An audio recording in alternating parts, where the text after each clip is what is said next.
एक किसान था, उसके 4 बेटे थे। वह बहुत ही मेहनती और ईमानदार था। वह अपने बच्चों को अच्छी पढ़ाई देना चाहता था, सारी सुख सुविधाएं देना चाहता था, परंतु खेती से इतनी कमाई नहीं होती थी कि वह अपने बच्चों को अच्छी शिक्षा दे सके, एक अच्छा जीवन स्तर दे सके।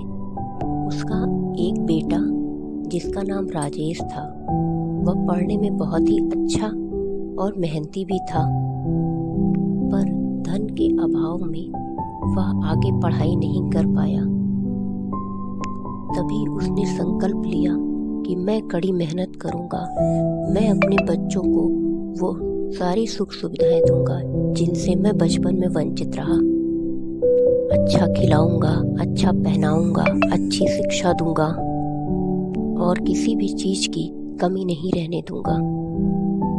फिर उसने एक छोटा सा व्यवसाय किया जिसको उसने अपनी कड़ी मेहनत से दिन प्रतिदिन बढ़ाता चला गया।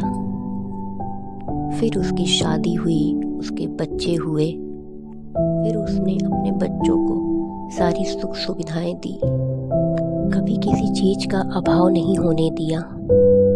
इसलिए उसके बच्चे बहुत ही संपन्नता के साथ बड़े हुए, सुख सुविधाओं के साथ बड़े हुए। उनको कभी अभाव ही नहीं हुआ कि कमी क्या होती है, कभी पता ही नहीं चला कि गरीबी क्या होती है।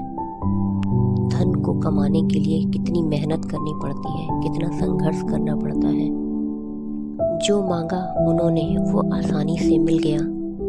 इसी तरह 12वीं तक की पढ़ाई पूरी करी उसके बेटे ने। अब बारी आई बाहर जाकर आगे की पढ़ाई पूरी करने की, अकेले रह करके पढ़ना और परिवार के साथ रह करके पढ़ने में बहुत फर्क होता है। फिर राजेश ने अपने बेटे को एक बड़े हॉस्टल में भेजा आगे की पढ़ाई करने के लिए। हॉस्टल के रूल बहुत ही सख्त थे।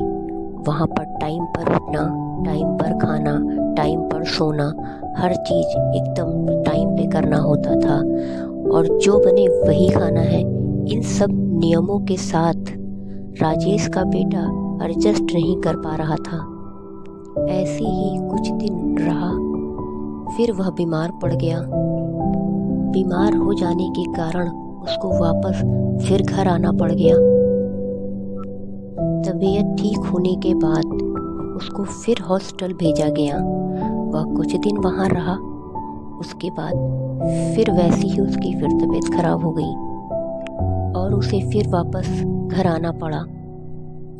यह सब देखकर राजेश अब बहुत परेशान रहने लगा कि मैं तो अपने बेटे को सारी सुख सुविधा दे रहा हूँ, अच्छी पढ़ाई दे रहा हूँ, मगर फिर भी वह कुछ नहीं कर पा रहा है। जैसे ही ज़्यादा मेहनत करता है बीमार पड़ जाता है।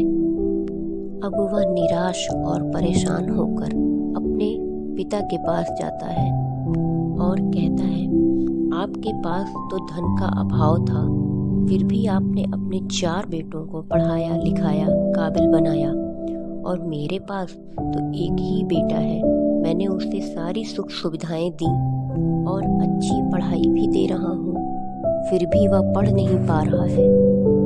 तब उसके पिता ने समझाया कि तुम शायद सफल इसलिए हुए क्योंकि तुमने बचपन में अभाव देखा। तुमने जो मांगा वो तुरंत तुम्हें नहीं मिला, उसके पीछे तुमने अपने पिता की कड़ी मेहनत देखी कि कितनी मेहनत के बाद हमारी कमियों को पूरा करते हैं। शायद यही गलती की तुमने। उसकी हर जरूरत की चीज उसके मांगने से पहले लाके दी तुमने।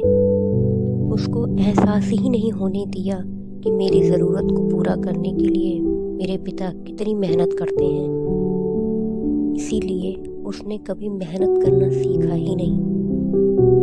तो दोस्तों, इस छोटी सी कहानी के माध्यम से मैं आपको ये बताना चाहती हूँ कि आप अपने बच्चों को सारी सुख सुविधाएं दीजिए, पर उनका आदी मत बनने दीजिए कि वह बिना उन सुविधाओं के रह ही न पाए। तो दोस्तों, अगर आपको ये छोटी सी मोटिवेशनल स्टोरी पसंद आई हो तो प्लीज़ इसको शेयर करें लाइक करें, कमेंट करें और मेरे चैनल को सब्सक्राइब करें। Thank you.